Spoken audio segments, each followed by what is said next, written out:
A girl named Alice got tired of walking all day without doing anything. The heat made her sleepy. Suddenly she noticed the white rabbit, who was in a hurry somewhere. It seemed strange to the girl that he was talking to himself and kept looking at his watch.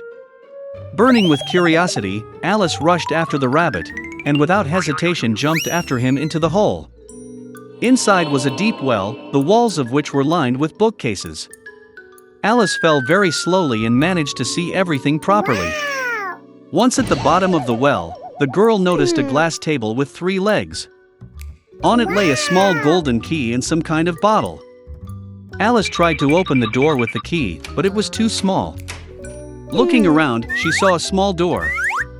To open it and find herself in a magnificent garden, Alice had to drink from a bottle from the table. After taking a couple of sips, she began to decrease in size. The girl shrank so quickly that she did not have time to take the key from the table. Then she saw a magic pie on the floor. As soon as Alice took a bite, she began to grow rapidly upward. The girl grew so much that she could not go through the cherished door again. Alice began to cry so much that soon a huge puddle formed near her. At that moment she noticed the white rabbit. The girl called him, but he was in a hurry, and in fright dropped his gloves and fan. Alice picked them up and noticed how she began to shrink. The reason was a magic fan. Alice fell into a pool of her own tears. When she was thrown ashore, the girl again noticed the rabbit. He confused Alice with his maid, and ordered to immediately go home for new gloves and a fan. The girl ran to carry out the order.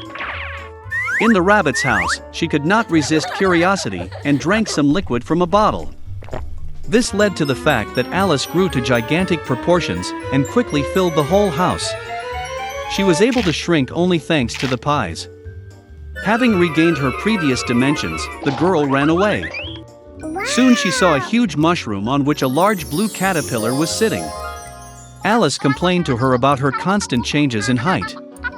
The caterpillar advised the girl to eat a piece of mushroom. Alice ate a small bite and finally returned to her normal height. And she went on. Suddenly, Alice saw a house. Going inside, the girl was in the kitchen, in which she saw the Duchess with a crying baby in her arms. A huge cat was sitting on the floor, smiling from ear to ear. The Duchess explained to Alice that he was smiling because it was a Cheshire cat. Suddenly the cat disappeared and the baby burst into tears. The Duchess gave the child to Alice, and she herself went to the Queen. The girl was surprised to find that she was not holding a child, but a real little pig. When the cat reappeared, he advised Alice to find the March hare. And then he disappeared, and only his smile remained in the air. The girl hit the road. Soon she saw the house of the March hare. Alice came just in time for the beginning of the tea party. The table was huge, but only the March hare, the Mad Hatter and Sonia the mouse were sitting at it. They would not let anyone sit at the table, and said that there was no room. Alice learned that they were forced to drink tea incessantly as punishment for killing time. The hare and the hatter mocked the girl in every possible way and ridiculed her. Unable to tolerate such rudeness, she silently got up and left. Soon Alice found herself in a wonderful garden. She noticed gardeners who looked like playing cards. They dyed white roses red. The girl was very surprised at this. She learned that their queen loved red roses, and only white ones grew. The queen executed her servants for the slightest offense. The gardeners said she was judging the servant who stole the cookies right now. Alice was very interested, and she went to court. There she saw the March hare and the Mad Hatter testifying. When they finished, the queen suddenly summoned Alice for questioning. The girl replied that she knew nothing, and ordered to let the servant go. The queen got angry and ordered to grab the girl. At that moment, Alice felt that she began to grow again. The girl realized that these were just cards, and she was not afraid of them. And at that very moment, the magic disappeared.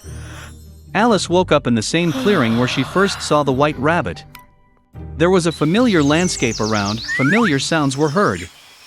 So it was only a dream, thought Alice. Once upon a time, there was a woman who had no children. She once went to a good witch for help.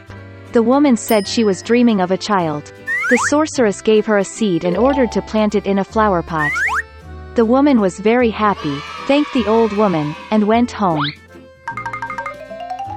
At home, she planted a seed, watered it, and began to wait patiently. Soon a large wonderful flower, like a tulip, grew in the pot. When its petals opened, there was a tiny girl inside. She was very small, no more than an inch. Therefore, the woman called her Thumbelina. One night, when Thumbelina was fast asleep, a huge toad climbed onto the window of the house, wet and ugly. She grabbed the sleeping girl and hurried to her swamp. The toad decided to marry her ugly son to the beautiful Thumbelina. She planted her in the middle of the river on a wide lily leaf so that the girl would not run away.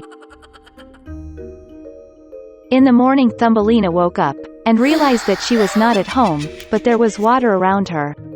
When the girl realized what a terrible fate awaited her, she wept bitterly. At this moment, small fish swam past. They felt sorry for Thumbelina. They gnawed at the stem of the lily, and the leaf floated with the flow with the girl. A large beetle flew past. Seeing a beautiful girl, he grabbed her and carried her to a tree, where he introduced her to his friends.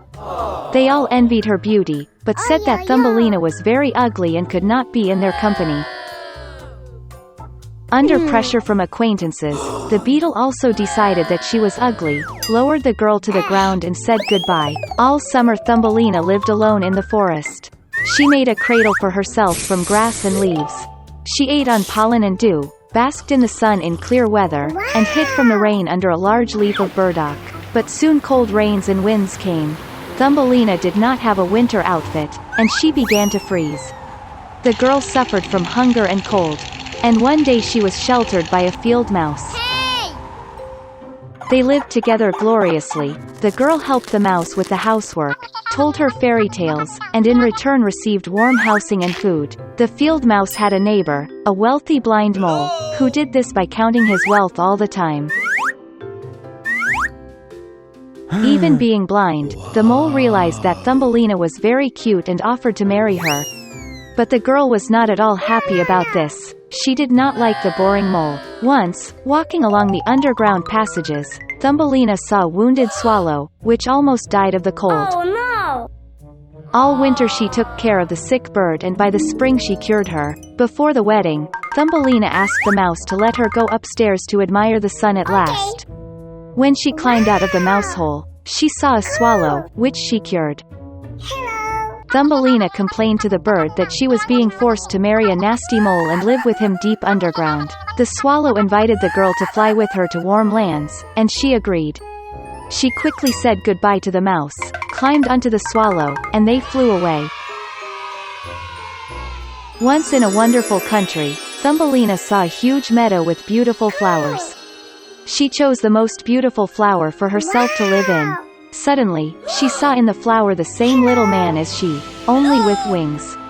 It was the king of the elves. And an elf lived in every flower.